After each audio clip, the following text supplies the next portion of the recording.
Steve Harvey disguises himself as a homeless man to test how the police will react to him. What happens next is shocking. Give us a like and tell us in the comments where you're watching from. The dim glow of city lights filtered through the floor-to-ceiling windows of Steve Harvey's mansion, casting long shadows across the sleek leather couches and polished wood floors. The faint hum of jazz played softly in the background, but Steve barely noticed it. He stood near the bar, his hand resting on the counter as he stared out at the glittering skyline of Los Angeles. It was a breathtaking view, the kind that most people could only dream of. But tonight, it felt distant, almost hollow. His reflection in the glass stared back at him, polished, successful, and completely untouchable. Yet, beneath the tailored suit and diamond cufflinks, Steve felt the weight of something he couldn't shake. It was that gnawing feeling, the one that hit him late at night when the world grew quiet and the spotlight dimmed. No matter how far he'd come, no matter how many awards or deals he'd secured, there were still cracks in the foundation. He picked up the glass of bourbon resting on the counter, swirling the amber liquid as if the answers he sought were hidden in its depths. The day's news still rang in his ears, a story about another black man, homeless and forgotten, beaten by police officers who claimed he looked dangerous. The footage had played over and over, grainy and shaky, but clear enough to show the terror in the man's eyes as he begged them to stop. Steve had seen it too many times. Different faces, different names, but the same story. It made his blood boil. And yet, what stuck with him even more was the crowd. People had stood there, watching, recording on their phones but doing nothing to help. That was what kept him up at night. The apathy, the silent acceptance of injustice. His phone buzzed on the counter, snapping him out of his thoughts. He glanced at the screen. It was a text from Marcus, his longtime lawyer and closest advisor. "Need to talk. Big idea. Call me." Steve set the glass down and hit the call button. Marcus picked up on the first ring. "I was hoping you'd call," Marcus said, skipping the pleasantries. "You see the news today?" "Yeah," Steve said, his voice tight. "I saw it." "And?" Steve leaned against the counter, his jaw clenched. "And I'm tired of seeing it, tired of talking about it. I need to do something." "That's what I wanted to hear." Marcus's tone shifted, taking on that sharp edge Steve had grown to trust. "I think I've got a way to make some noise. But you're not going to like it. Try me." Marcus paused for effect. "We turn you into one of them." Steve frowned. "One of who?" "A homeless man," Marcus said. "We put you out there right in the middle of it and see how people react. Cops, passers-by, store owners, we test them. We make it public." For a moment, Steve said nothing.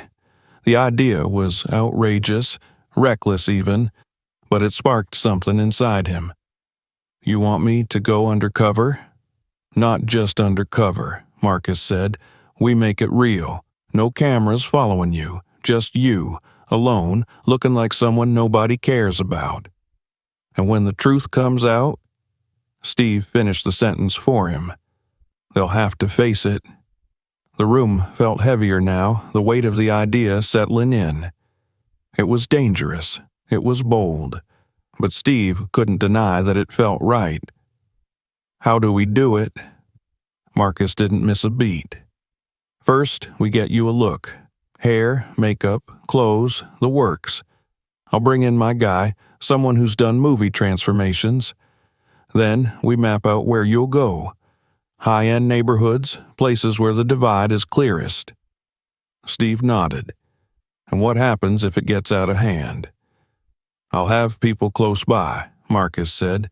"Lawyers, journalists, backup. But you gotta let it play out. No breaking character, no shortcuts." Steve took a breath, letting the idea sink in. It wasn't just a test for society. It was a test for himself. Could he handle being treated like nothing? Could he stay calm when they tried to strip him of his dignity? "Do it," he said finally. "Set it up."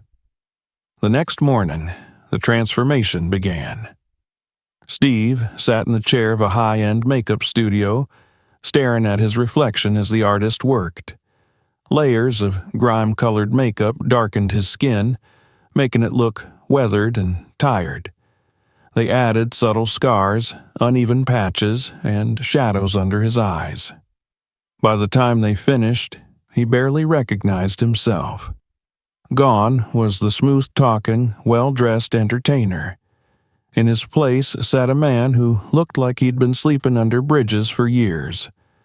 The clothes sealed the illusion: ripped jeans, an oversized jacket stained with dirt, and shoes that barely held together. "You sure you're ready for this?" Marcus asked as Steve stepped out of the dressing room. "Ready as I'll ever be," Steve said, pulling a crumpled hat over his head. They walked out onto the streets of Los Angeles, where the sun was already high and the sidewalks bustled with tourists and business people. Steve kept his head down, his shoulders hunched. The first hour passed quietly. People ignored him, stepping aside without making eye contact. A few threw glances his way, but most seemed to pretend he didn't exist. But then it started. A man in a tailored suit stopped and pointed.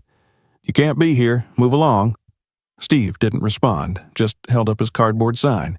"Anything helps. God bless." The man shook his head in disgust and walked away. Minutes later, a woman in designer sunglasses shoved a $5 bill at him without looking, as if touching him might be contagious. By lunchtime, Steve had seen enough to know his plan was working. But he also knew the real test hadn't started yet. He moved closer to the upscale restaurant, taking a seat near the entrance. People whispered as they passed. Then the door swung open and a waitress stormed out. "You can't sit here," she said. "This is private property." Steve looked up but said nothing. "Move," she snapped. He stayed put, and that was when she pulled out her phone and dialed 911. Steve's heart pounded as he watched her talk to the dispatcher, gesturing wildly in his direction. He gripped the cardboard sign a little tighter. This was it, the moment he'd been waiting for. But as the sirens grew louder in the distance, he couldn't ignore the knot tightening in his stomach. No matter how prepared he thought he was, nothing could prepare him for what came next. Steve Harvey sat slouched against the cold, unforgiving stone wall of the upscale restaurant, his knees bent and his back pressed hard against the rough texture. The cardboard sign, slightly bent from being clutched too tightly, rested on his lap, its marker-drawn letters pleading silently. "Anything helps. God bless." The midday sun cast harsh shadows across the sidewalk, highlighting every crack in the pavement and every line of exhaustion carefully painted onto Steve's transformed face. His disguise was flawless, so much so that he could feel the shift in how people perceived him the moment they laid eyes on him.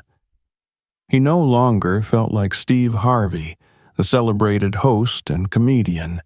Now he was invisible. He sat there, motionless, his breathing steady but shallow, as if any sudden movement might shatter the illusion. He watched the people passing by, their eyes flicking toward him before darting away just as quickly. Most didn't even acknowledge his presence, stepping around him like he was part of the scenery. A crack in the sidewalk, a stain on the curb. A man in a designer suit approached, his shoes clicking against the pavement with purpose. Steve glanced up, hoping for a kind gesture, but the man's face twisted in disgust. "You can't sit here," the man said sharply. "This isn't a shelter." Steve swallowed his irritation and kept his voice low. "I'm not hurting anybody, sir. I just need a little help." The man's eyes narrowed. "Help yourself by leaving."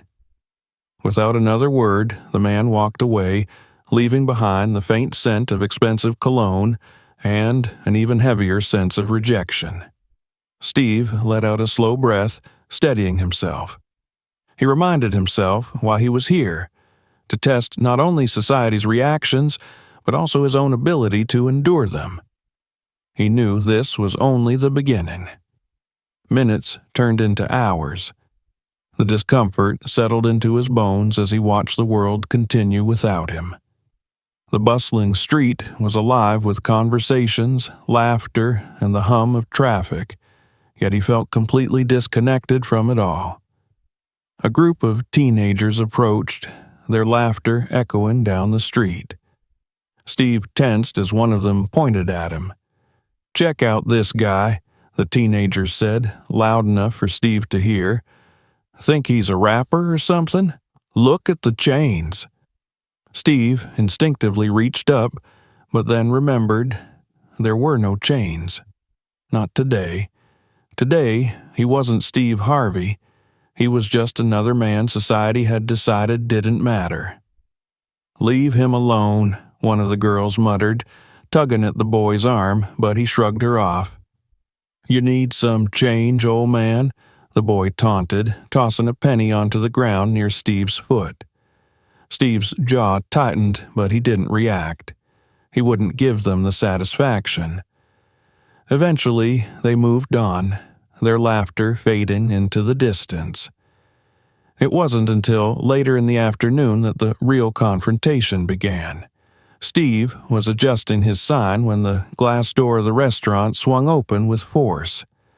A young waitress in a crisp white uniform marched toward him, her heels clicking against the pavement. Her name tag read Lisa. "You can't sit here," she said, her tone sharp and impatient. Steve looked up, forcing himself to stay calm. "I'm not bothering anyone." "You're bothering my customers," she snapped. "We run a business here. You need to leave." Steve didn't move. He simply held her gaze. "I'll move when I get something to eat." Lisa scoffed and pulled out her phone. "Fine, I'll let the cops handle it." She turned away, her voice rising as she spoke to the dispatcher. "Yes, there's a man outside my restaurant harassing customers. He's refusing to leave." Steve's heartbeat quickened, but he didn't let it show. Instead, he leaned back against the wall and closed his eyes, letting the tension build. He heard snippets of her conversation, words like threatening and aggressive. It was the kind of language he'd seen in reports time and time again, the kind of language that escalated situations long before the police even arrived. By the time Lisa hung up, her voice had shifted. She sounded triumphant, as if she'd won a small battle. "They'll be here any minute," she said. "You'd better be gone before then." Steve didn't move. The minutes dragged on, each one heavier than the last. He could already imagine the confrontation to come, the flashing lights, the barking orders, the hands grabbing at him. He'd prepared for it, but that didn't make it any easier. He thought back to his first years in comedy, struggling to make ends meet, sleeping in his car when gigs fell through. He hadn't been far from where he was now. The only difference was that back then he'd had hope. He wondered how many of the people he'd seen today had lost that. A shadow fell over him. Steve looked up to see another man standing nearby, a real homeless man. His clothes were even more tattered than Steve's, his skin weathered from years in the sun. "Rough day?" the man asked, his voice raspy but kind. Steve nodded. "You could say that." The man sat down beside him, stretching out his legs. "They always act like this," he said, gesturing toward the restaurant. "Like we're dirt. You get used to it." Steve studied him, taking in the lines on his face and the sadness in his eyes. "What's your name?" "Calvin." "Steve, he said, then immediately corrected himself. Well, today I'm Steve. Calvin chuckled. You new to this? Something like that. They sat in silence for a moment before Calvin reached into his coat and pulled out a small crumpled bag of chips. He held it out to Steve. Take some, he said. You look hungry. Steve hesitated, then took a chip. Thanks. No problem. We gotta stick together out here. The sound of sirens broke the moment. Calvin stiffened, his eyes darting toward the approaching police car. They're here for you? Steve nodded. Looks like it. Calvin stood, already backing away. Be careful, he said. They don't like guys like us. Steve's heart raced as the police car pulled up to the curb. 2 officers stepped out, their expressions hard and unreadable. Let's see some ID, one of them said, already reaching for his cuffs. Steve stayed seated, gripping the cardboard sign tightly. This was it, the moment he'd been preparing for. As the officers moved closer, Steve felt the weight of everything bearing down on him. The fear, the anger, the injustice. But he didn't let it show. Not yet. He had to let the scene play out. Because only then would the world see what it truly looked like. The police cruiser rolled to a slow stop, its red and blue lights slicing through the midday sun. The hum of the engine idled low but steady, a mechanical heartbeat that seemed to set the tempo of Steve's own. He sat perfectly still, his cardboard sign resting in his lap, but inside, his pulse thundered. The doors swung open almost in unison, and 2 officers stepped out. Their uniforms were crisp, the black fabric almost gleaming in the sunlight. Steve's eyes immediately locked onto the taller of the 2, a broad-shouldered man with a square jaw and mirrored sunglasses that hid his eyes. The other officer, slightly younger and leaner, followed closely, scanning the area as if assessing a battlefield. Sir, step away from the building, the taller officer commanded, his voice sharp and authoritative. Steve didn't move. Instead, he met the officer's gaze, or at least where he imagined his eyes would be behind the glasses, and said calmly, I'm not causing any trouble. The younger officer stepped closer, his hand already resting near his holster. You heard him. Stand up and step away from the building, now. Steve hesitated. He knew this was part of the test, part of the scenario he'd meticulously planned, but knowing it didn't make it easier. The tension in the air was thick, pressing against him like the heat radiating from the pavement. He could feel the eyes of the crowd gathering around, their curiosity sharpening into something heavier. Judgment, perhaps, or maybe fear. Slowly, Steve rose to his feet, keeping his movements deliberate and unthreatening. The cardboard sign slipped from his lap and landed on the ground, but neither officer acknowledged it. What's your name? The taller officer asked. Steve cleared his throat. Steve? Steve, what? He hesitated, knowing that using his real name might break the illusion. Steve Taylor, he said finally.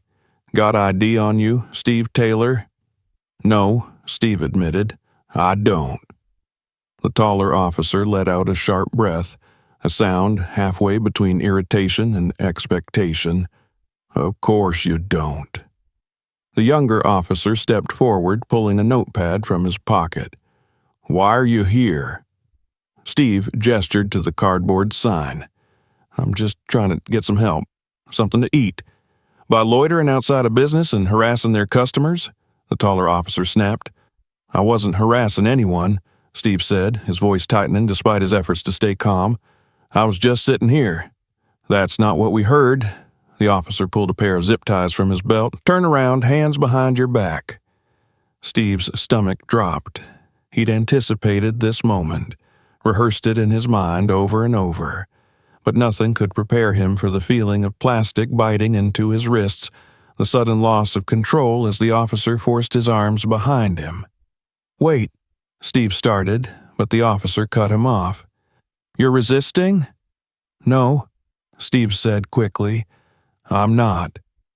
The crowd thickened, murmurs rising like distant thunder. Some people pulled out their phones, capturing the scene in shaky frames, while others whispered among themselves. "Look at this guy," someone said, "probably caused trouble somewhere else and ended up here." "They're doing their job," another voice chimed in. "Better safe than sorry." Steve clenched his jaw. He wanted to shout, to tell them who he was, but he knew he couldn't. Not yet. The younger officer patted him down, his hands rough and impersonal, as if Steve were nothing more than an object to be processed. "What's this?" The officer pulled a crumpled $5 bill from Steve's jacket pocket and held it up like evidence. "It's mine," Steve said. The officer smirked. "Sure it is." The taller officer gripped Steve's arm and began leading him toward the cruiser. The crowd parted, but no one stepped forward to help. No one questioned what was happening. Steve's gaze fell on Calvin, the homeless man he'd met earlier. He stood at the edge of the crowd, his shoulders hunched and his eyes downcast. Steve saw the fear there, the kind of fear that came from knowing exactly how moments like this could end. Calvin shook his head, then turned and disappeared down the street. Steve's heart sank.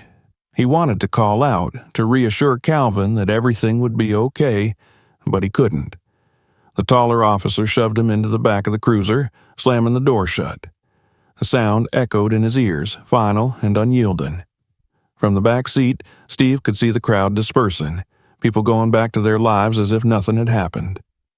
The restaurant staff lingered near the door, Lisa standing with her arms crossed and a self-satisfied smirk on her face.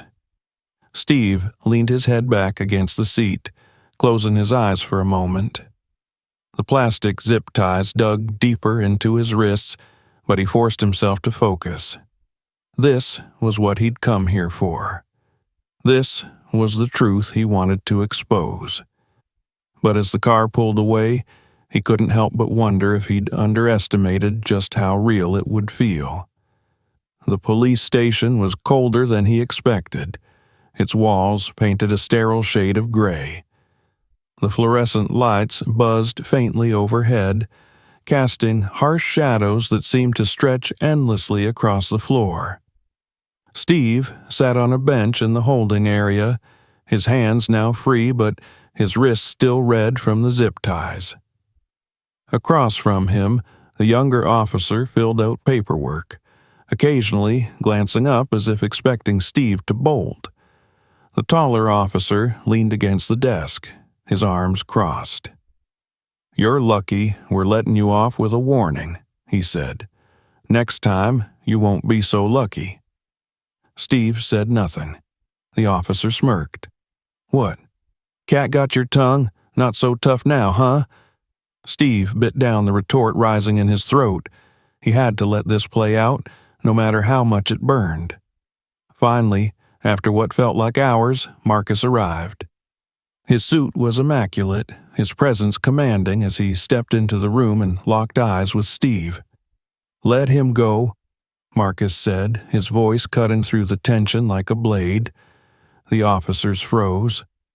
"And who exactly are you?" the taller one asked. "I'm his lawyer," Marcus said, pulling out a business card and handing it over. "And you just made the biggest mistake of your career." Steve watched as the color drained from the officer's face. The game was about to change, but as Marcus led him out of the station and into the sunlight, Steve couldn't shake the weight pressing down on him. This wasn't over, not by a long shot. And he was ready for the fight that lay ahead. The sunlight outside the police station felt blinding after the cold sterility of the holding cell. Steve Harvey stepped onto the cracked concrete sidewalk, his shoulders stiff and his wrists still red from the zip ties.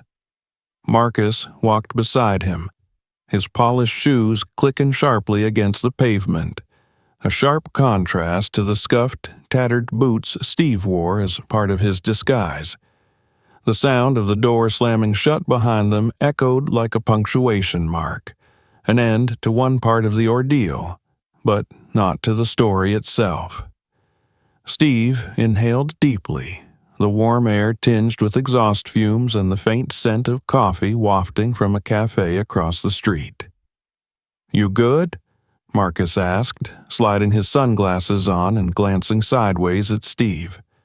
Steve didn't answer right away. His eyes swept the street, catching glimpses of the people walking past, casual glances, distracted expressions. None of them knew who he was. None of them cared. And that, he realized, was exactly the point. "No," Steve said finally, his voice low but steady, "but I will be." Marcus nodded, pulling out his phone. "I've got reporters waiting at the hotel. We need to move fast before this story gets buried." Steve looked down at his clothes, the ragged jacket, the dirt-streaked pants, the fake grime smeared across his hands. He still looked the part.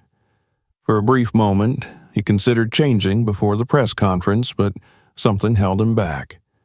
"No," Steve said, "I'm not changing yet." Marcus raised an eyebrow. "You sure?" Steve nodded. "I need them to see me like this." The car ride was silent except for the occasional buzz of Marcus's phone. He was fielding calls, coordinating statements, and making sure the press was ready. Steve, meanwhile, stared out the window, his mind replaying the scene in the police station. The way the officers had looked at him. The way the younger one had smirked as if he'd already judged and convicted him. He clenched his fists, feeling the sting where the zip ties had bitten into his skin. It wasn't the first time he'd felt that sting, not physically but emotionally. Memories flashed. Club owners refusing to pay him after gigs, hotel managers eyeing him suspiciously even after he'd shown his ID, sales clerks assuming he couldn't afford the clothes he tried on. And now, even with all his success, all his fame, a disguise was all it took to erase his worth. The car slowed as it pulled up to the hotel, where reporters had already gathered in tight clusters near the entrance. Cameras flashed as soon as they spotted him through the tinted windows. Marcus turned to him. "Last chance to back out." Steve shook his head. "Let's do this." The moment he stepped out of the car, the crowd erupted. Shouts rang out, questions, accusations, demands for explanations. "Mr. Harvey, why were you arrested? Was this staged? Is this a publicity stunt?" Steve raised his hand and the crowd slowly quieted. He stepped onto the small platform that had been set up outside the hotel's entrance, Marcus standing just behind him. "I know you've got questions," Steve began, his voice steady despite the tension thick in the air. "And I've got answers. But first, let me tell you why I'm standing here looking like this." He gestured to his ragged clothes, the dirt on his face, the torn cardboard sign tucked under his arm. "This isn't a joke. It's not a stunt.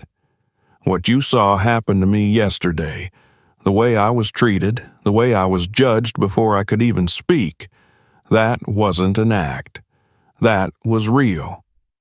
A murmur rippled through the crowd, but Steve pressed on. "I did this because I needed to see it for myself. I needed to know what it feels like to be invisible, to be treated like you're less than human. And now I know." He paused, letting his words sink in. "But here's the thing. I had an out. I knew I had people waiting to step in, people ready to pull me out of that situation. Most people don't have that."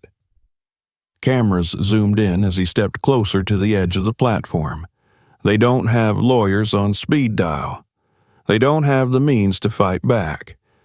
And that's why we're here today, because this can't keep happening. Not to me, not to anyone." The reporters erupted again, shouting over one another. "Do you think the police should be fired? Will you press charges?" Steve raised his hand again, silencing them. "This isn't just about two officers. It's about a system that lets this happen over and over again. And if we want to fix it, we need more than apologies. We need action." Marcus stepped forward then, distributing prepared statements to the press, while Steve answered more questions. By the time the conference ended, the story had already begun spreading. Headlines flashed across social media. "Steve Harvey exposes police bias in undercover experiment." "Harvey's arrest sparks national conversation on discrimination." But Steve wasn't done yet. Back in the hotel room, Marcus sat at the table with his laptop open, scrolling through articles and comments. "You're trending in 15 countries," Marcus said. "Everyone's talking about it." Steve didn't look up. He was sitting by the window, staring out at the city. "They're talking now," Steve said quietly. "But how long before they stop?" Marcus paused. "Not if we don't let them." Steve finally turned, his eyes sharp with determination. "Then let's make sure they don't." He grabbed his phone and started dialing. First, calls to activists and organizers, then to civil rights groups and charities. He wasn't just going to talk about change, he was going to build it. And this was only the beginning. The glow of the hotel suite's lights reflected off the glass walls, but Steve Harvey barely noticed the luxury surrounding him. The press conference earlier that day had ignited a firestorm. Social media exploded within hours, television anchors debated the incident, and opinion pieces flooded online news platforms.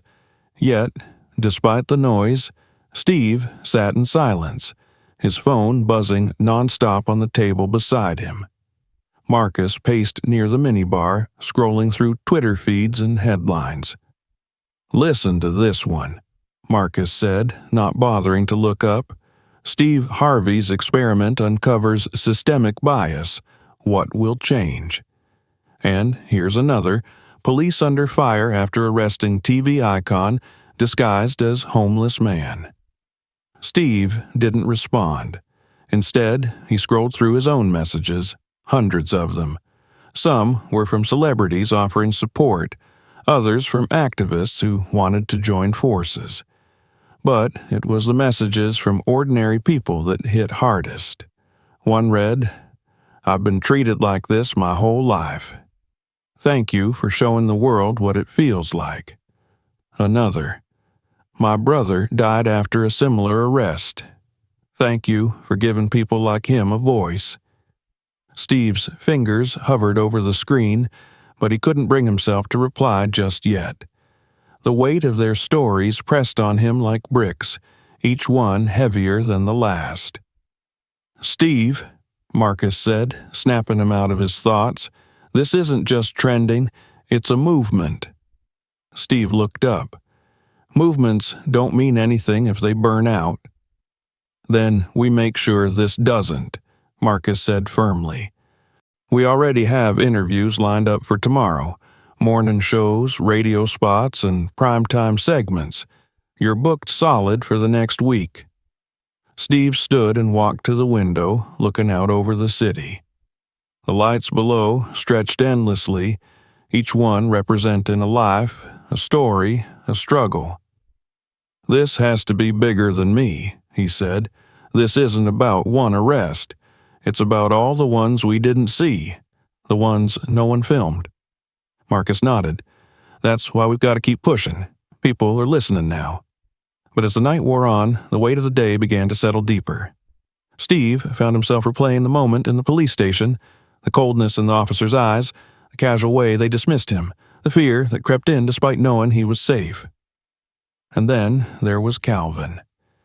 Steve couldn't shake the image of the homeless man disappearing into the crowd. The fear in Calvin's eyes was different. It wasn't the fear of embarrassment or exposure. It was survival, raw and unrelenting. Steve picked up his phone and scrolled back through the photos his team had taken. There, among the candid shots of the arrest and the press conference, was a blurry image of Calvin in the crowd. "I need to find him," Steve said suddenly. Marcus turned. "Find who?" "The guy I talked to before the cops came. Calvin. He was there when it happened. He lives it every day." Marcus hesitated. "Steve, we've got enough on our plate right now. The foundation launch, the press—" "I'm serious," Steve interrupted. "This isn't just a media stunt, Marcus. I can't fix anything if I don't start with the people who are actually living it." Marcus sighed but nodded. "I'll make some calls." The next day was chaos. News vans lined the streets outside the hotel, and cameras flashed the moment Steve stepped out the door. He fielded questions as he climbed into the waiting SUV. "Mr. Harvey, do you think the officers should be fired?" "Steve, what's your next move? Are you pressing charges?" He didn't answer. Not yet. The ride to the morning show studio was quiet, but inside, Steve's thoughts raced. The set was brightly lit, the host smiling and ready to dissect every detail of his story. But as the cameras rolled and the questions began, Steve found himself steering the conversation away from himself. "This isn't about me," he said, leaning forward in his seat.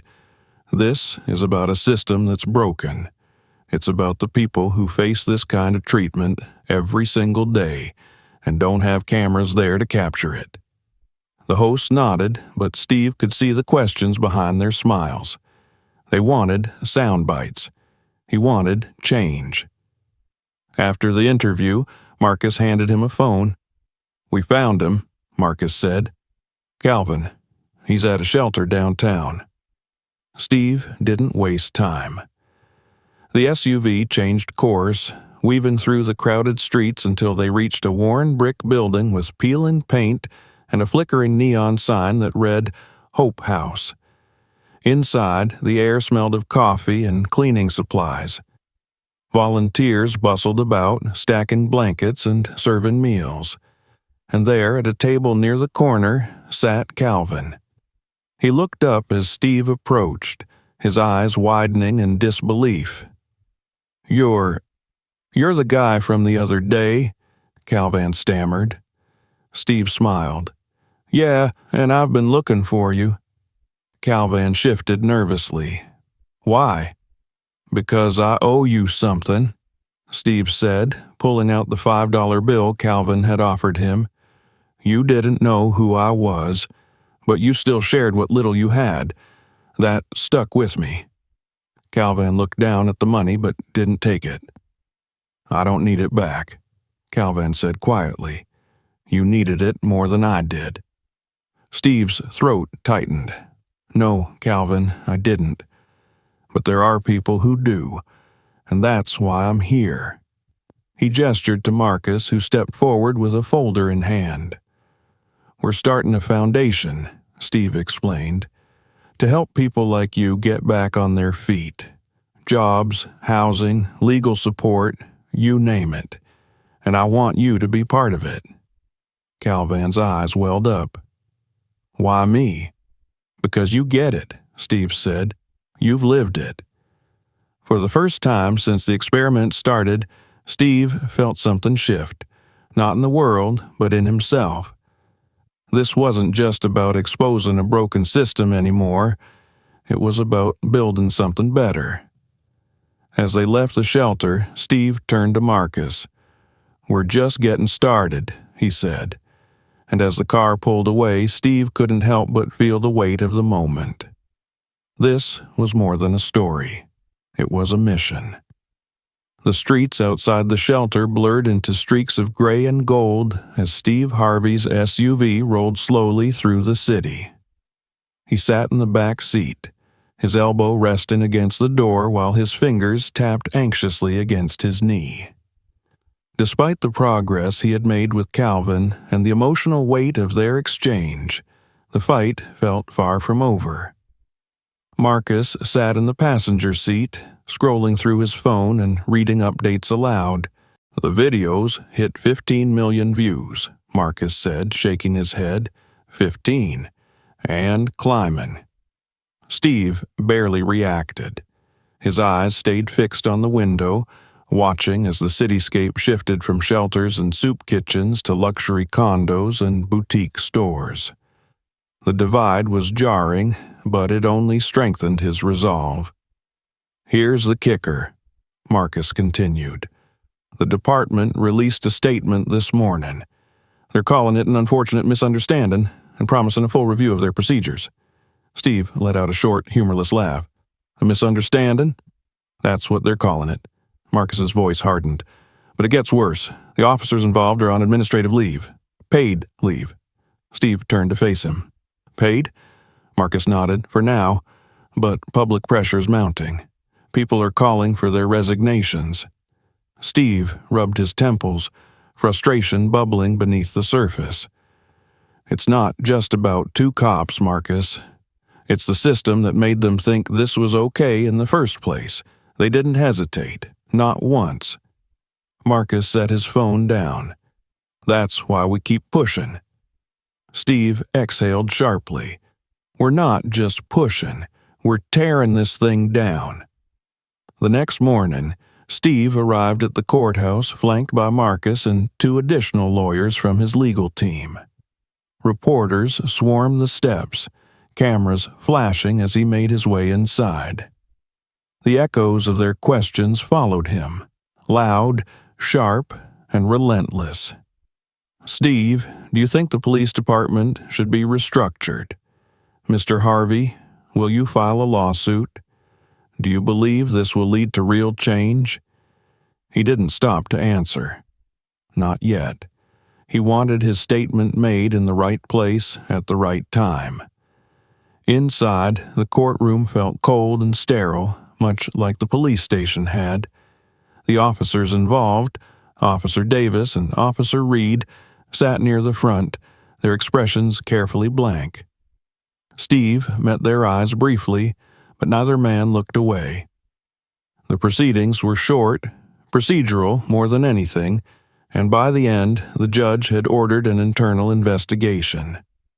But Steve wasn't satisfied.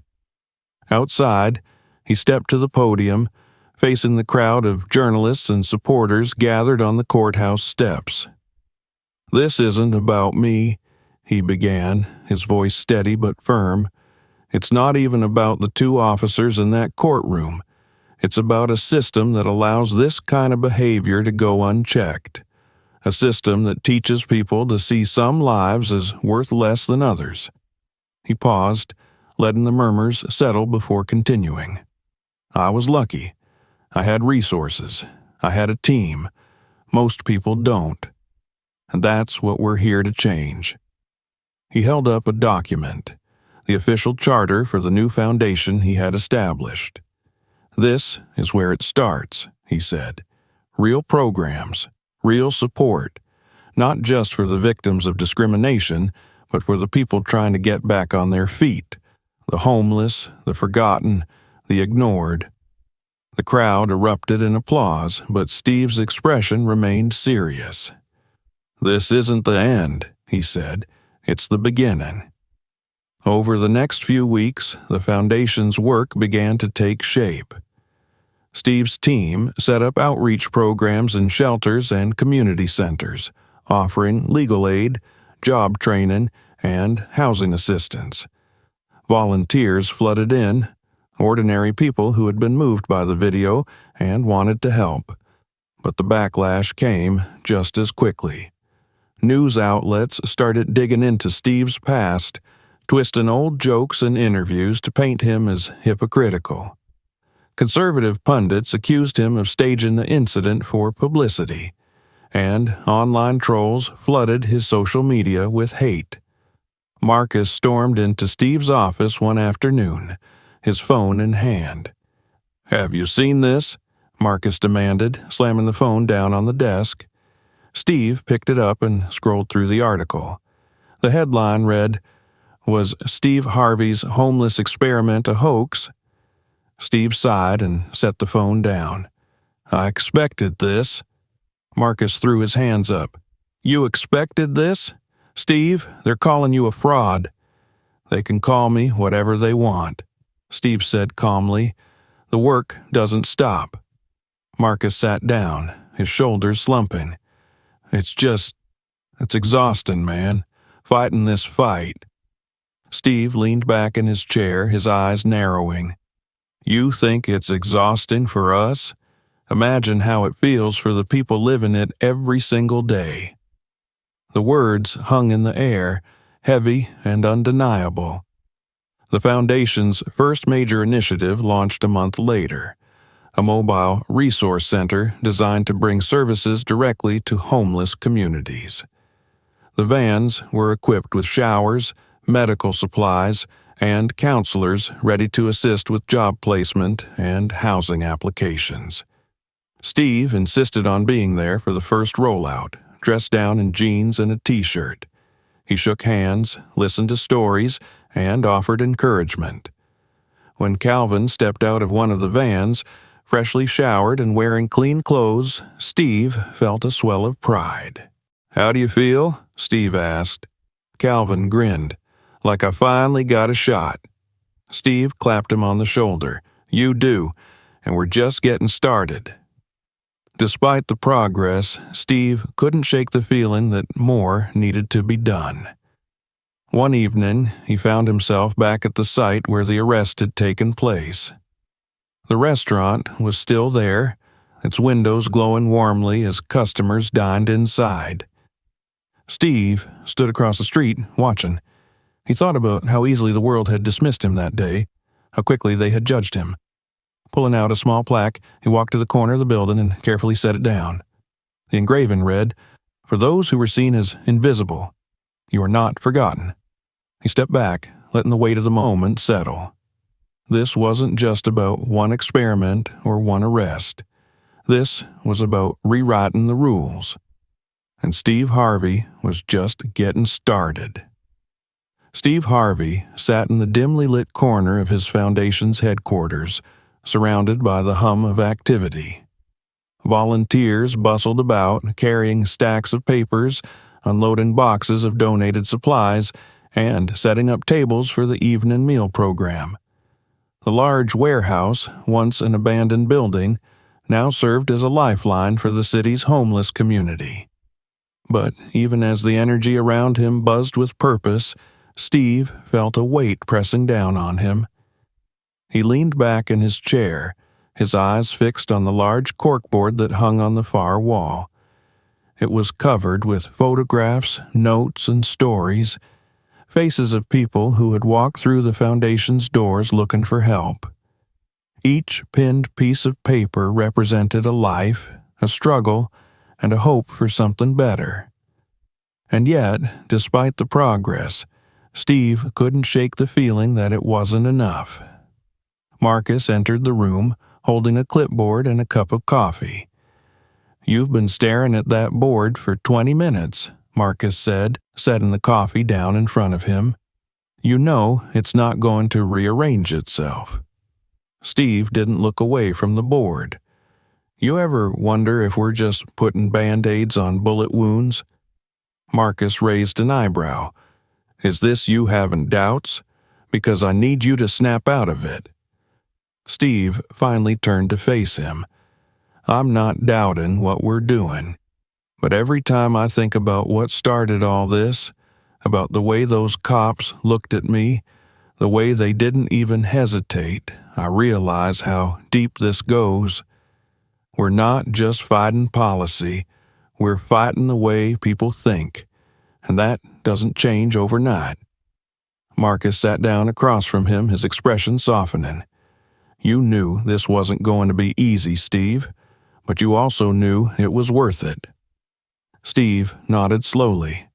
"I know, but I keep thinking about Calvin, about the people out there who don't have the luxury of waiting for change. They need it now. Then let's keep moving. Marcus said firmly, one step at a time. Later that evening, Steve joined the volunteers as they handed out meals and blankets. He moved through the crowd, shaking hands, sharing laughs, and listening to stories. Calvin was there, helping distribute supplies, and Steve couldn't help but feel a sense of pride watching him work. "How's it feel being on this side of the line?" Steve asked, handing Calvin a stack of bottled water. Calvin grinned. "Feels good. Feels right." Steve clapped him on the back. "Told you this was just the beginning." But as the night wore on and the crowd thinned, Steve's thoughts drifted back to the arrest, the coldness in the officer's eyes, the humiliation of being treated like nothing. Even now, weeks later, it lingered like a bruise that refused to fade. Calvin seemed to notice. "You okay?" he asked. Steve hesitated. "I keep thinking about what happened that day, about how fast it all escalated, and I can't stop wondering what would have happened if I hadn't had Marcus and the cameras waiting." Calvin nodded slowly. "I think about that every day. But that's why what you're doing matters. You're giving people a chance. People like me. And that's not nothing." Steve smiled faintly. "No, it's not." The next morning, Steve sat down for an interview with one of the country's largest morning shows. The studio was sleek and modern, a far cry from the streets where his story had begun. The host leaned forward, her pen tapping lightly against her notepad.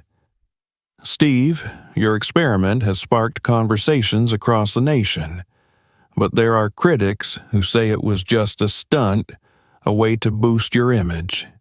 How do you respond to that?" Steve didn't hesitate.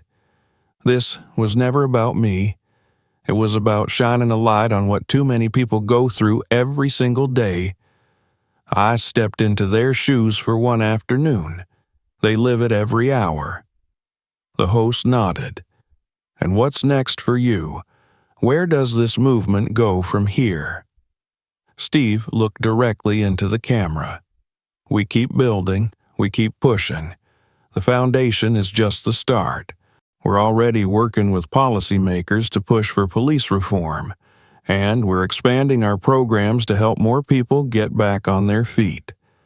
But we can't do it alone. It's going to take all of us." The interview ended with applause, but as Steve left the studio, he couldn't shake the feeling that the real work was just beginning. That evening, Steve returned to the shelter where he'd first met Calvin. The lights inside were dim, and the air smelled of cleaning supplies and stale coffee. Calvin was there, sitting at one of the tables with a small group of men, talking quietly. Steve sat down beside him. "How's it going?" Calvin smiled. "Better. Some of these guys are thinking about signing up for the job training program." Steve nodded. "That's what we're here for." For the next hour, Steve listened as the men shared their stories.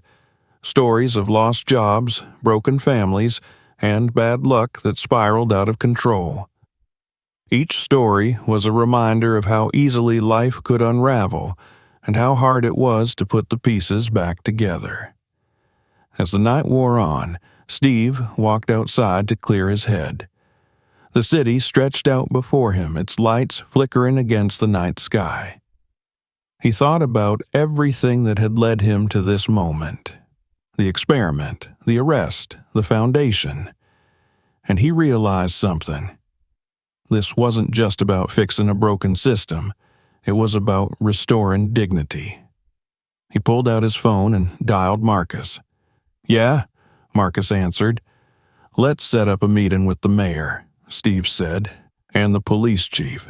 I'm done talking. It's time to get some real commitments."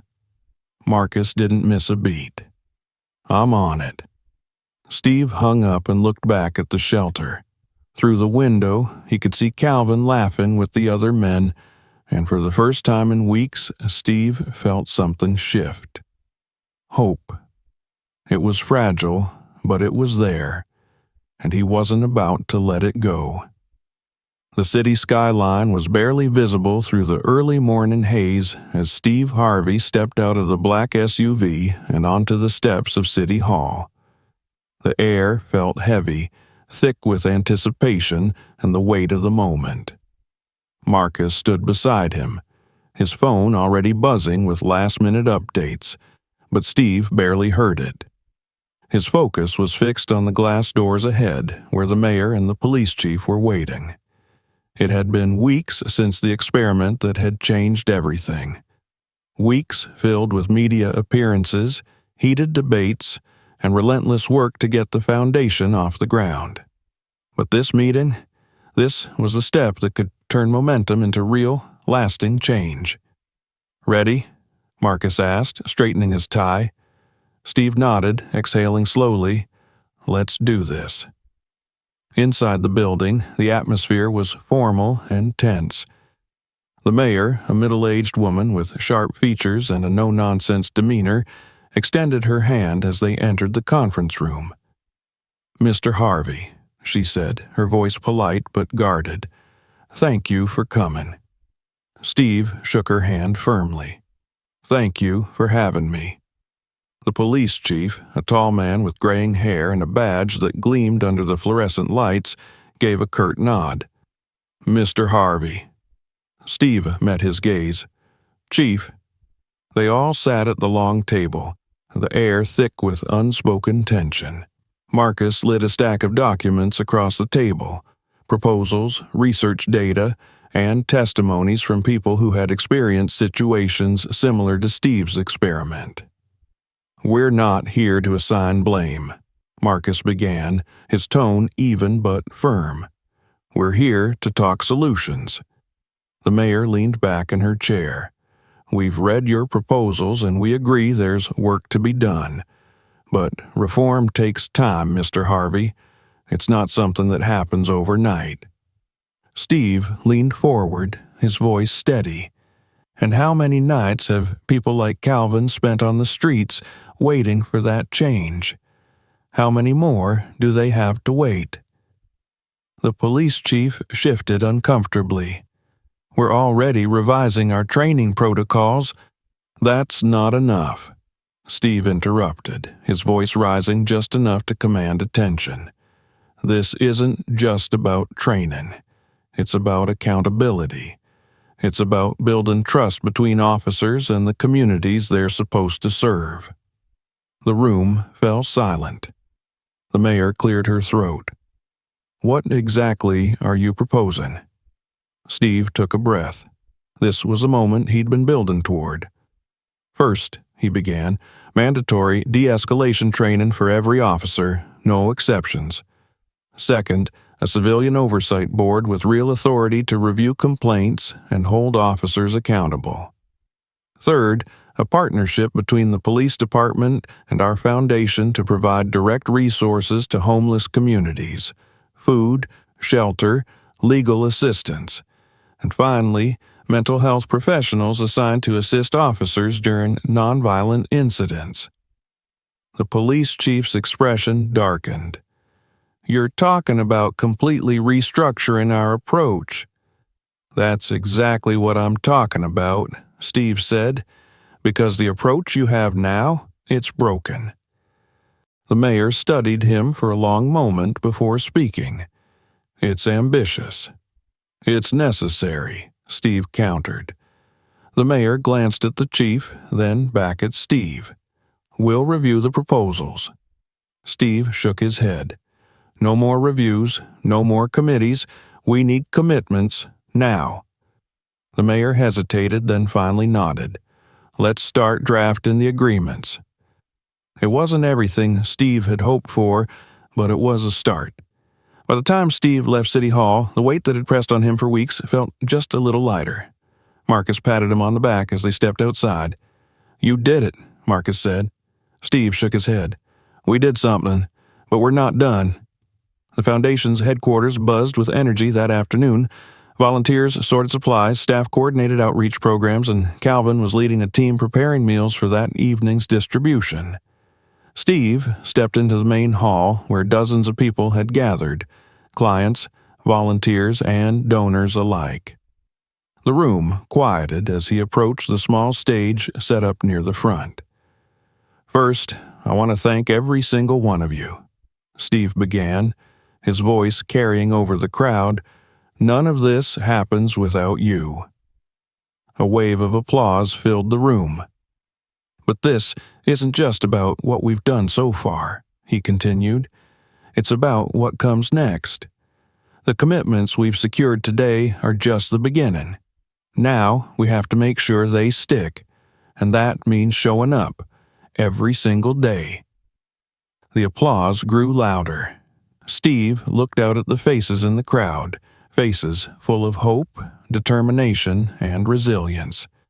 "We're not just fighting for change," he said. "We're building it." Later that night, Steve stood outside the shelter watching as Calvin and a few others loaded up the Foundation's new mobile resource van. The air was cool, but the energy was warm, alive with purpose. Calvin approached, wiping his hands on his jeans. "You sure you don't want to ride with us tonight?" Calvin asked. Steve smiled. "I'll catch up. This is your moment."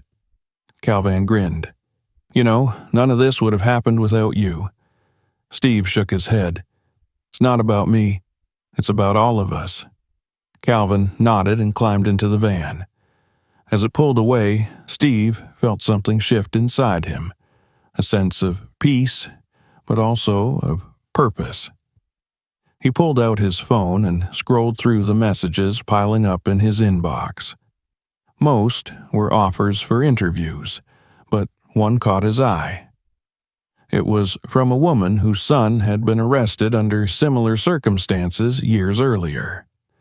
She thanked Steve for what he was doing and ended her message with a single line: "Because of you, I believe things can change." Steve pocketed his phone and looked out at the city, the lights stretching endlessly into the night.